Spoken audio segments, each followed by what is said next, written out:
Boa noite, irmãos. Boa noite aqueles que estão em casa, aqueles que estão aqui conosco. Graças a Deus por mais uma oportunidade que temos de estarmos juntos, celebrando ao Senhor, o nosso Deus, e debruçados sobre a sua santa palavra. Graças a Deus por isso. Mais uma vez eu trago os cumprimentos de nossa igreja em Atibaia, a primeira igreja batista de Atibaia. Nós, como os irmãos, nós passamos momentos difíceis, não é? Por conta da pandemia, e em especial no início da pandemia o nosso pastor titular, ele se aposentou, o pastor Mendes. Ele esteve logo em seguida a sua aposentadoria, ele esteve nos Estados Unidos durante esses 6 meses, e agora essa semana ele está de volta, morando em Atibaia. Mas o fato é que houve uma transição, em especial na época da pandemia. Então foi realmente muito difícil para nós, mas assim como os irmãos têm experimentado da graça do Senhor nesse tempo difícil, nós também experimentamos da graça, do cuidado do Senhor, do nosso bom Deus para conosco. Continuem em oração por nós, nós estamos em oração pelos irmãos.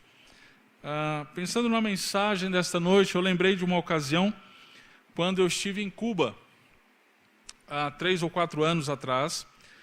Nós temos, a nossa missão tem um treinamento de pastores acontecendo em Cuba, e na ocasião, então, eu estava para dar esse treinamento para 20 pastores no extremo leste da ilha de Cuba, na cidade de Baracoa. E eu lembro que essa foi uma das ocasiões que eu estive lá. Já tive outras várias vezes na ilha, e eu lembro que eu estava conversando com um pastor da primeira igreja batista de Baracoa, e ele estava comentando sobre os desafios da ilha, os desafios do evangelho em Cuba. E aí me surpreendeu o relato de que, conforme esse pastor mencionou, a igreja como um todo estava passando por um momento de frieza espiritual.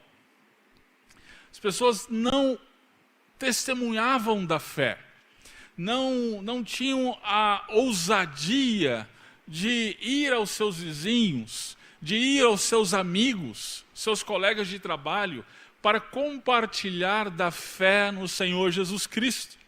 E aí nós oramos juntos. Eu lembro que nós oramos juntos. E naquela ocasião, na última ocasião que eu estive então em Cuba, eu lembro que eu cheguei na segunda-feira, o meu chefe, assim que eu cheguei, meu chefe me ligou, falou: Nelson, você chegou bem de viagem? Sim, cheguei, obrigado. Ok, então, você não desfez as malas não, né? Eu falei: fala logo, o que aconteceu? Não, está chegando um furacão, não sei se você lembra, o furacão Irma.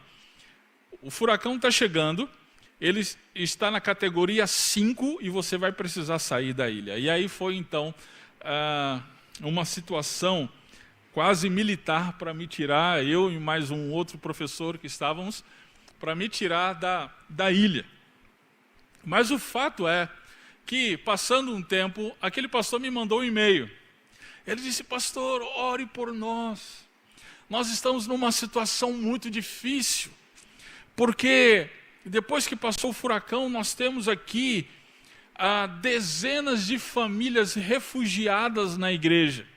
Perderam casa, perderam tudo, e estão aqui na igreja sendo refugiados. E eu mandei então a resposta no e-mail para ele, dizendo: glória a Deus, o Senhor ouviu as nossas orações. Nós estávamos orando para que o Senhor despertasse os crentes de Cuba, e agora então Ele manda gente não crente para ficar na igreja, para dar oportunidade para os irmãos, para então compartilharem da fé.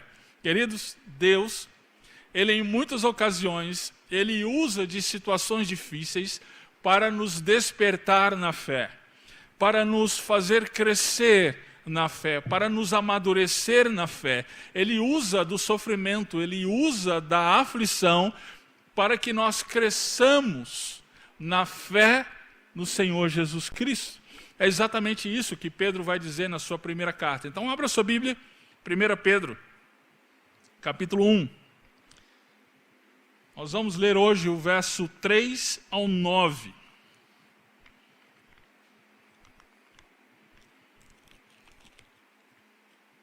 Primeira Pedro, capítulo 1, verso 3 a 9. Diz assim: Bendito seja o Deus e Pai de nosso Senhor Jesus Cristo, que nos regenerou para uma viva esperança, segundo a sua grande misericórdia, pela ressurreição de Jesus Cristo dentre os mortos, para uma herança que não perece, não se contamina nem se altera, reservada nos céus para vós, que sois protegidos pelo poder de Deus mediante a fé, para a salvação preparada para se revelar no último tempo. Nisso exultais, ainda que agora sejais necessariamente afligidos por várias provações por um pouco de tempo, para que a comprovação da vossa fé, mais preciosa do que o ouro que perece, embora provado pelo fogo, redunde em louvor, glória e honra na revelação de Jesus Cristo. Pois sem tê-lo visto, vós o amais, e sem vê-lo agora, crendo, exultais com alegria inexprimível e cheia de glória, alcançando o objetivo da vossa fé, a salvação da vossa alma. Amém. Bendito seja o Senhor, nosso Deus e Pai do nosso Senhor e Salvador Jesus Cristo. Te bendizemos por tua palavra, porque a tua santa palavra chegou até nós. E rogamos que o Senhor agora incline o nosso coração e mente mais uma vez à tua palavra. Nós rogamos que nesse momento, por meio do teu Espírito Santo, exultemos na tua palavra, para que Cristo seja exaltado. No nome de quem nós oramos. Amém. Deus usa as provações para que cresçamos na fé. Deus usa as provações para que cresçamos na fé, na obra do nosso Senhor Jesus Cristo, para a sua glória. Essa é, em poucas palavras, a mensagem central desse texto. Nós vamos entender como ela está disposta. Ela está dividida em duas partes nesse texto. O verso 3 até o verso 5, o verso 6 até o verso 9. Nós vamos ver aqui como ela está disposta então. Vamos lá. Verso 3. Perceba que Pedro, ele começa o texto de que forma? Quando nós estudamos uma carta então bíblica, uma das perguntas que a gente precisa fazer é: qual é o tom da carta? Ou seja, qual é o tom do autor ao escrever o que escreveu? Por exemplo, Gálatas. A gente percebe de uma maneira muito nítida que Paulo estava bravo. Ele estava bravo. Não é? Os crentes da Galácia estavam trocando o verdadeiro evangelho por um falso evangelho. Paulo estava muito bravo. Né? Ele chega a chamar os crentes da Galácia de insensatos. E aqui, Pedro, como você acha que ele estava? Pedro, aqui, ele está exultante.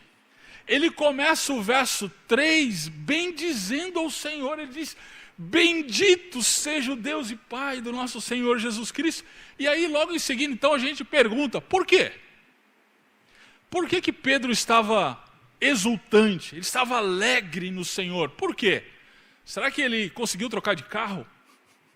Será que ele finalmente conseguiu a casa própria? Será que ele conseguiu um aumento salarial? Ou será que ele conseguiu uma cura do Covid? Estava exultante? Não. É muito curioso. Olha o capítulo 1, verso 1. ele escreve a quem? Aos peregrinos da dispersão. O que é isso? A dispersão se deu naquele momento histórico, na segunda metade do primeiro século, onde o Império Romano ele começou a intensificar a perseguição aos cristãos. Esses cristãos, então, eles saíram de onde estavam, possivelmente Jerusalém, e olha para onde eles foram. Aí ele vai mencionar Ponto, Galácia, Capadócia, Ásia e Bitínia. Ou seja, Pedro está escrevendo para gente que estava sendo presa, torturada, morta, gente que estava perdendo o seu trabalho, gente que estava perdendo o seu emprego. E ele, nesse momento, nessa situação, ele está exultante. Ou Pedro era maluco, ou ele sabia exatamente o que ele estava dizendo. Eu acho que é a segunda opção. Sim, ele sabia exatamente o que ele estava dizendo, e isso fala muito aos nossos corações. Por que que Pedro, ele então irrompe nesse momento de dor, de aflição, ele irrompe em alegria exultante? Por quê? Vamos ver. Olha aí o verso 3. Ele louva o Senhor pela obra regeneradora de Deus Pai por meio de Jesus Cristo. Ele lembra a si mesmo e aos seus leitores a obra de Deus em Cristo Jesus. Olha só o verso 3. Bendito seja o Deus e Pai de nosso Senhor Jesus Cristo, que nos regenerou. Essa é a obra de Cristo. Paulo, ele diz aos Efésios, no capítulo 2, que nós estávamos mortos em nossos delitos e pecados. Estávamos como escravos, éramos escravos do mundo, do diabo e da carne. Vivíamos para fazer a vontade das trevas. Por isso éramos filhos da ira, filhos das trevas. Mas o Senhor olhou para nós com um olhar de graça, com misericórdia, e enviou o seu Filho Jesus Cristo, e antes que estávamos mortos, agora nós tivemos vida por meio de Jesus Cristo. Essa é a obra regeneradora de Deus. Ele sim, Ele nos regenerou. E Ele nos regenerou, olha só, para uma viva esperança. Nós somos vivos agora, e agora olhamos para onde estamos indo. Essa esperança, queridos, é uma força, é um poder motivador, é um poder que nos impulsiona para frente. Não é um mero incentivo. Não é mera autoajuda, você vai conseguir. Tenha força, encontre força dentro de você mesmo. Não é isso, não se trata disso. Essa esperança é a rocha inabalável pelo qual todo crente se mantém firme em meio às tempestades da vida. É a rocha que nos faz perseverar em meio às aflições. Que esperança é essa? Nós vamos ver mais à frente. Mas perceba que esta obra, ela está fundamentada em quê? Olha lá. Segundo a sua grande, veja o texto. Segundo a sua grande misericórdia. A obra regeneradora de Deus Pai em Jesus Cristo não está fundamentado em nosso mérito. Não está fundamentado na nossa própria obra. Não está fundamentado naquilo que nós podemos fazer ou deixamos de fazer. Não está fundamentado em nosso caráter. não está fundamentado em quão bom nós somos, porque não somos. A obra regeneradora de Deus, Pai, em Jesus Cristo, está fundamentada no próprio Deus, na vontade misericordiosa do Senhor. Segundo a sua grande misericórdia, pela ressurreição de Jesus Cristo dentre os mortos, a misericórdia do Senhor operou em nós, e o poder regenerador para fazer esta obra em nós foi a ressurreição do nosso Senhor. Esse é o diferencial do cristianismo. Nós não seguimos a um bom mestre, nós não seguimos alguém que falou coisas boas no passado, coisas interessantes a seguirmos. Nós não damos as nossas vidas, nós não dedicamos as nossas vidas. Os crentes do passado, na arena de Roma, eles não perderam a sua vida diante dos leões, das feras do Império Romano, por conta de um bom mestre, por conta de alguém que ensinava princípios éticos e morais para seguirmos, queridos. Isso não vale a pena a nossa vida. Mas nós dedicamos a nossa vida para alguém que disse: eu sou Deus. E ele provou a sua divindade, e ele provou o que dizia quando ele venceu a morte. A ressurreição de Cristo prova o que ele disse. Nós estamos fundamentados nessa rocha, Cristo Jesus. É por isso que Paulo, escrevendo aos Coríntios, na primeira carta aos Coríntios, no capítulo 15, ele diz: se Cristo não ressuscitou, é vã a nossa fé. A nossa fé está fundamentada em um fato histórico, a ressurreição de Cristo. Essa é a nossa esperança. Deus se fez homem, venceu a morte e logo voltará para nos buscar. Essa é a esperança do crente. E essa esperança, ela nos move a uma direção. A uma direção que é garantida. A herança celestial. Olha lá o verso 4. Para uma herança, e ele vai descrever as características dessa herança. Olha só. Essa herança não perece, não se contamina, nem se altera, ou não se desvanece. Eu tenho, como eu mencionei hoje pela manhã, lá em casa, tem algumas árvores. Uma dessas árvores é o ipê. Um ipê amarelo. Ele é magnífico. Mas o ano inteiro ele é uma árvore comum. Ele é uma árvore como todas as outras.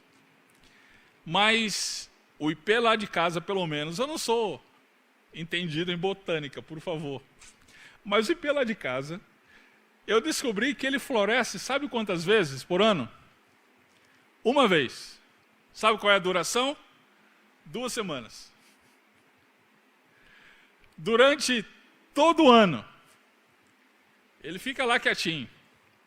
Mas 2 semanas, semana passada e a retrasada, ele floresceu. 2 semanas por ano. A herança que nos está reservada, o que Pedro está dizendo aqui, não desvanece.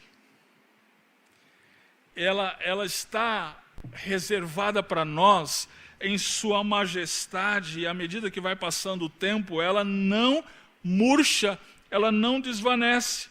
Por quê? Olha só o verso 4. Ela está reservada nos céus para nós. A imagem que me vem aqui à mente é a imagem de um cofre. Ela está guardada naquele cofre para nós. Ninguém pode tocar, ninguém pode ter acesso a ela. ninguém pode roubar de nós, ela está lá. Ah, pastor, mas quem garante que eu vou chegar até ela? Quem garante que eu vou ter acesso a ela? Leia o texto, verso 5. Olha aí. Olha aí na sua Bíblia. Para você não ficar dizendo que sou eu que estou dizendo. É a palavra. Sois protegidos pelo poder de Deus, mediante a fé, para a salvação preparada para se revelar no último tempo. Que herança é essa? A salvação.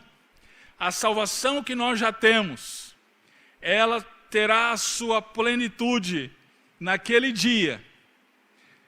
Essa salvação está preparada, reservada para nós. E nós somos protegidos até a alcançarmos. Como? Pelo poder de Deus. O mesmo poder que ressuscitou o nosso Senhor. O mesmo poder que ressuscitou o nosso Mestre. Esse poder é o poder que nos guarda. É incrível isso, você não acha? Nós temos garantido aquilo que o Senhor nos reservou para nós. Ah, pastor, mas e se eu vacilar, o Senhor te protege pelo seu poder? Ah, pastor, mas eu estou me sentindo tão fraco, o Senhor te protege pelo seu poder. Ah, pastor, mas eu estou passando tantas aflições, estou vendo a minha fé se desvanecer. Esta fé foi o Senhor que te deu, Ele te protege pelo seu poder. Queridos, que triste, como é triste quando nós pensamos que a fé depende somente de nós. Que a salvação e o reino do céu só depende de nós. Isso é mentira, é um engodo que nos escraviza. A salvação foi dada por Deus, pelo poder de Deus, pela misericórdia de Deus, e nada e nem ninguém pode tirar das suas mãos. Está reservada e somos protegidos a ela. Funciona mais ou menos assim. Eu estou com saudade de viajar. Viajo muito por conta do ministério. Eu acho muito interessante aquela esteira rolante que tem no aeroporto de Guarulhos. Vocês já devem ter visto. Que passa o saguão, o terminal 2 para o terminal 3. Aquela esteira, você anda. E é interessante porque a esteira, ela vai te levar até o final. Se você parar de andar, a esteira te leva. Se você continuar andando, a esteira te leva. Para que direção? A direção que ela está te levando. Assim é o poder de Deus. Em alguns momentos nós vamos andando mais rápido, mas na verdade é o Senhor que está nos levando. Em alguns momentos nós vamos fraquejando e parando, mas o Senhor está nos levando.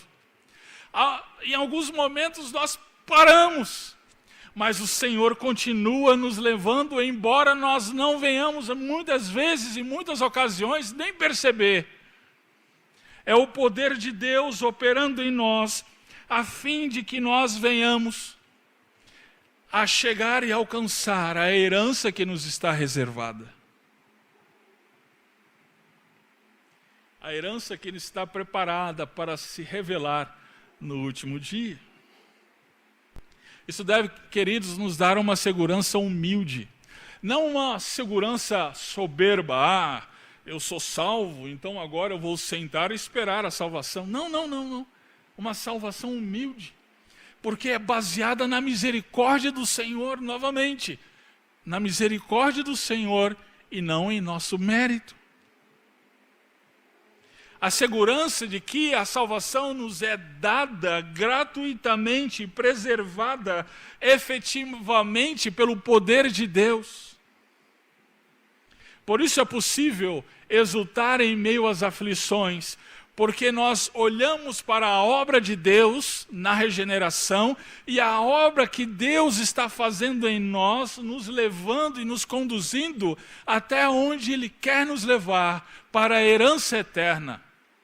Nós sim, é possível exultar no Senhor. É por isso que no verso 6, Pedro vai começar o verso 6 dizendo: nisso exultais. Nisso o quê? Que ele acabou de falar. Ele acabou de dizer e explicar para nós que o Senhor nos regenerou, nos deu uma nova vida, não por conta do nosso mérito, mas por conta da sua misericórdia, por meio de Jesus Cristo, e está, apesar de nós, nos conduzindo para a herança eterna. Isso é um motivo de exultação.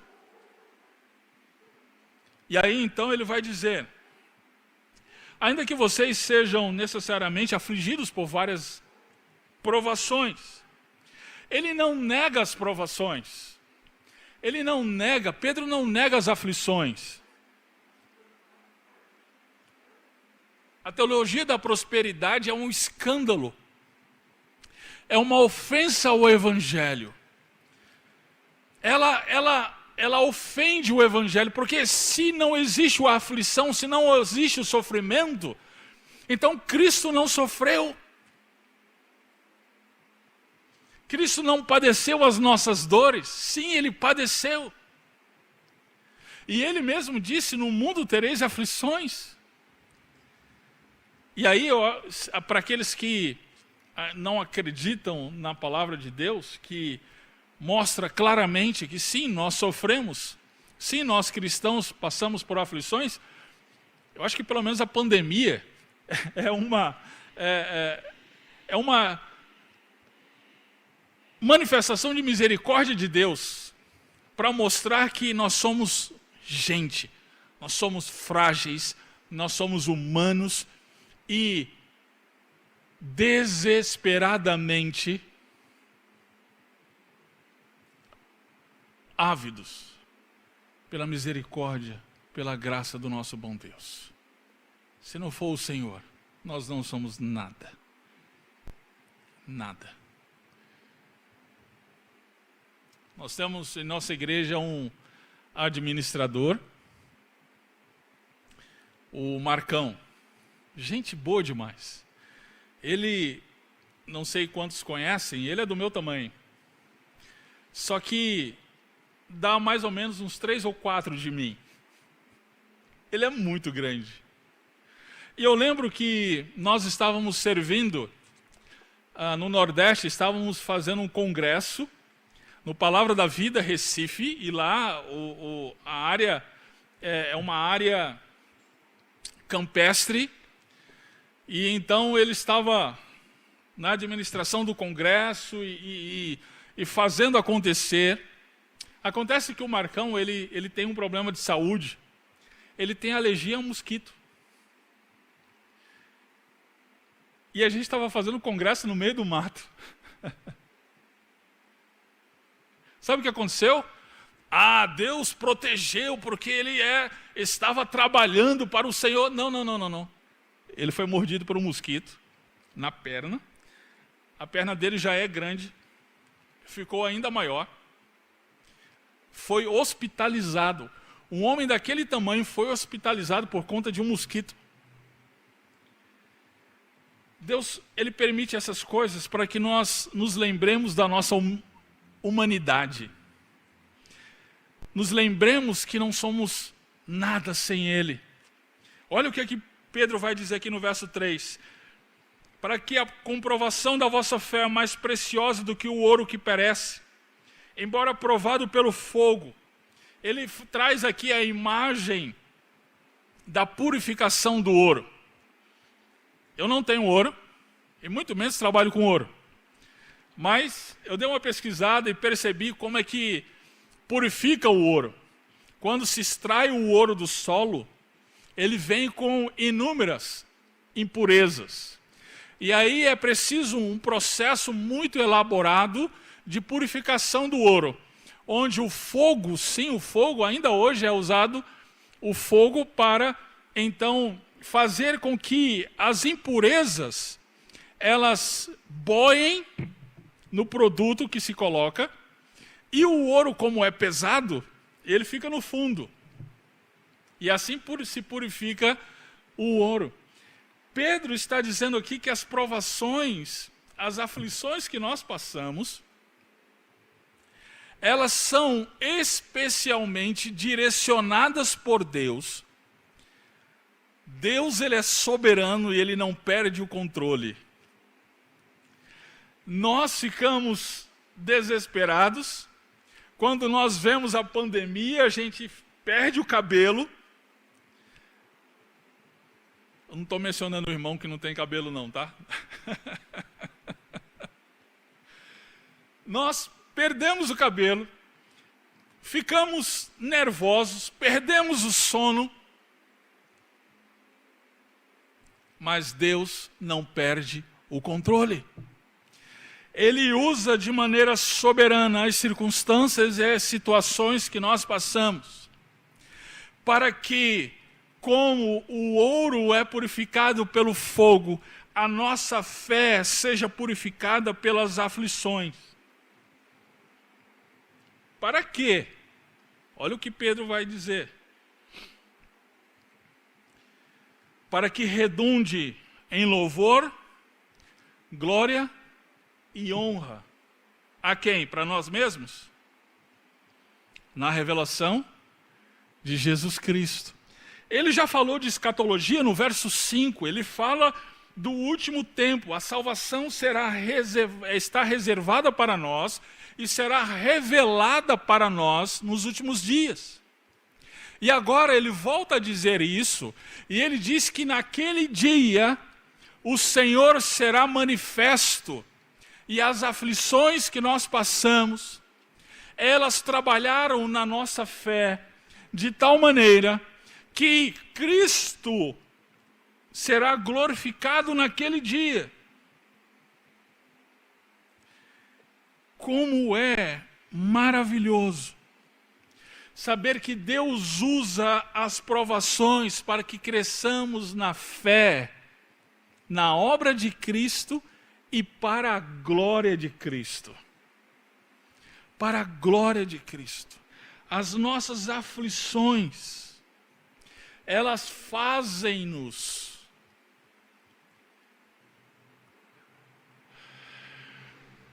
cheirar a Cristo. Agostinho é que diz isso, essas não são minhas palavras. Ele escreveu o livro Cidade de Deus, Agostinho de Hipona, no século IV, no momento em que os bárbaros estavam invadindo a cidade de Roma.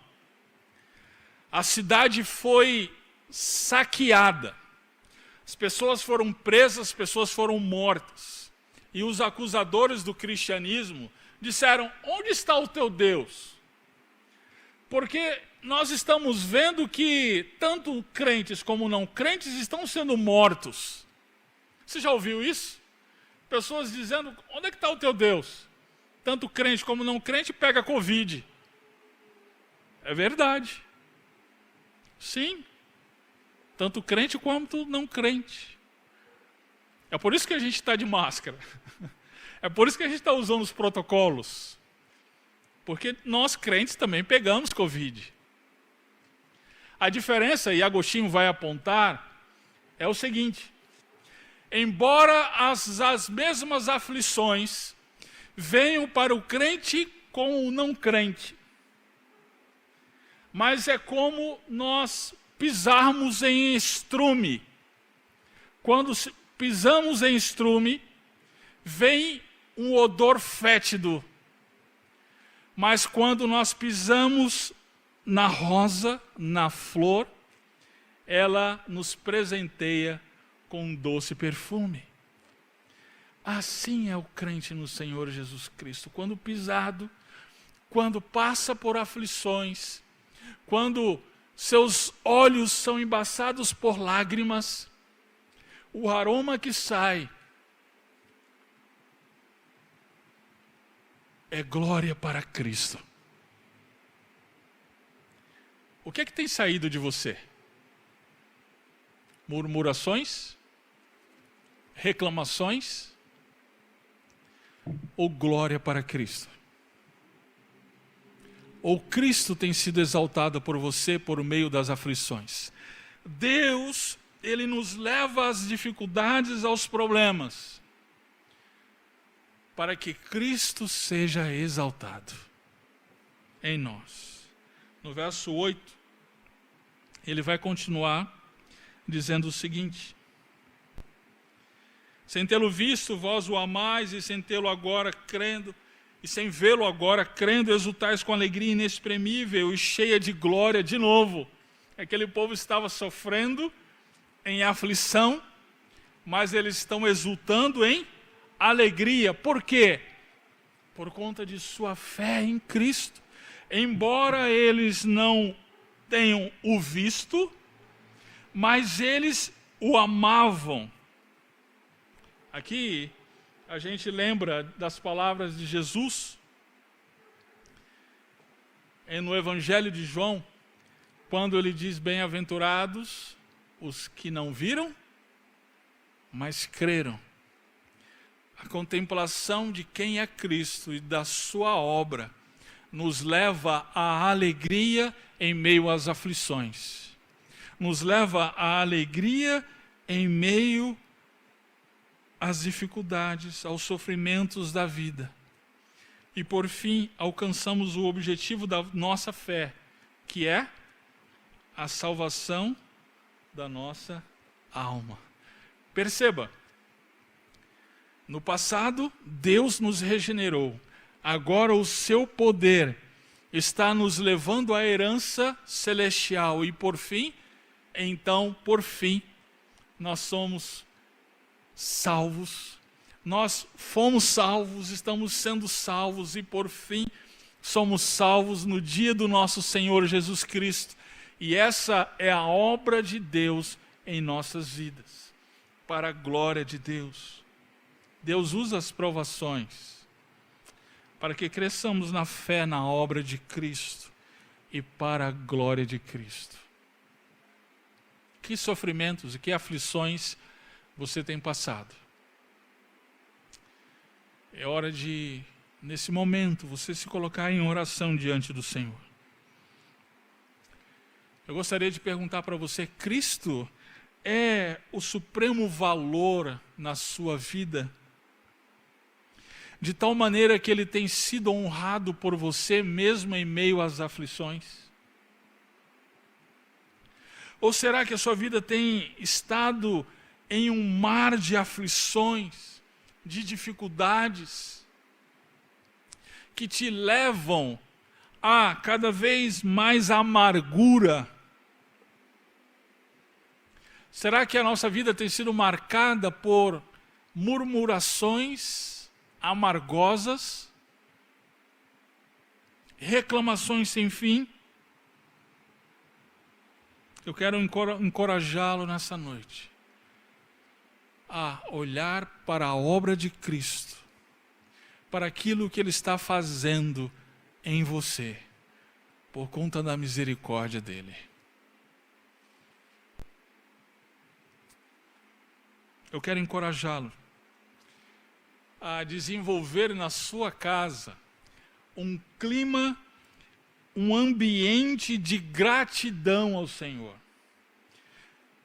O que normalmente a gente faz depois dos cultos? Se for de manhã, a gente almoça, e aí normalmente a gente janta o pastor no almoço, né? Ou janta algum líder da igreja, né? Ou se for, né, depois do culto à noite, né? Nós reclamamos de tudo, do nosso trabalho, do nosso patrão, do nosso chefe. Nós reclamamos de situações, de irmãos, de pessoas na igreja. Eu quero encorajá-lo nessa noite a criar um ambiente de gratidão ao Senhor na sua casa. Como, pastor, se eu estou passando por dada situação que só me faz chorar, lembrando-se da obra regeneradora de Deus na sua vida por meio de Jesus Cristo. Então, nas refeições, lembre-se da obra de Deus, recite um salmo, quantas e quantas vezes lá em casa. Eu e a minha esposa estamos à mesa chorando as pitangas, chorando por conta das situações. E aí a gente para e a gente diz, espera aí, vamos ler um salmo. Que a palavra de Deus nos lembre do que Deus fez por meio de Jesus Cristo e aquilo que Ele está fazendo em nós até a herança celestial. Que haja esse ambiente de gratidão com cânticos. A sua casa, ela é um altar ao Senhor. A sua casa, você erigiu um altar ao Senhor na sua casa. Queridos, a nossa missão tem um treinamento de pastores em Moçambique. Esse é um país encantador. E uma das coisas que me chamou a atenção em Moçambique é a extrema pobreza do povo, inclusive dos pastores. Os pastores lá, espero que não tragam essa ideia para cá, eles não têm salário. O salário deles é galinha, arroz, feijão do povo. Eles passam muitas dificuldades. Mas o que me chamou a atenção no momento do treinamento é que em todas as refeições, antes de tomar a refeição, eles cantam. Eles cantam, na verdade, o tempo inteiro. Se perigar até no momento da aula, tem que mandar parar. Eles cantam o tempo inteiro, mas antes das refeições, eles cantam sempre a mesma música. E por cantarem a mesma música, eu aprendi a música. É uma frase só. Eles têm 30 idiomas lá. E essa música que eles sempre cantam é sempre no segundo principal idioma. Ou melhor, primeiro principal, o Xangana. E eu aprendi a música, é assim, Caninambo, Chiquembo, Chamatimba. Caninambo. Sabe o que significa? Obrigado, Deus poderoso. Obrigado.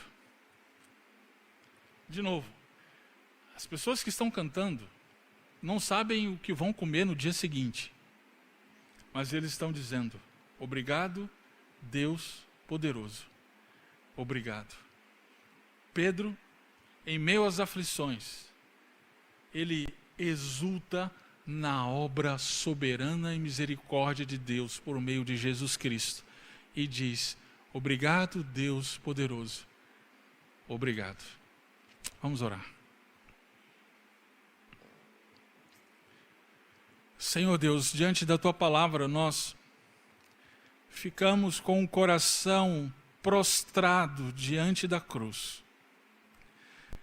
Nós pedimos perdão ao Senhor por todas as vezes que murmuramos, reclamamos da nossa sorte. Quantas vezes, Senhor, nós encerramos os nossos lábios para não engrandecer ao Senhor, e isso por conta das circunstâncias em que vivemos. Pedimos perdão por isso. Abre os nossos olhos por meio da Tua palavra, para que possamos ver a majestade do nosso Rei e exultemos nele, mesmo diante das aflições. E assim Ele será glorificado em nós. Nele nós oramos. Amém.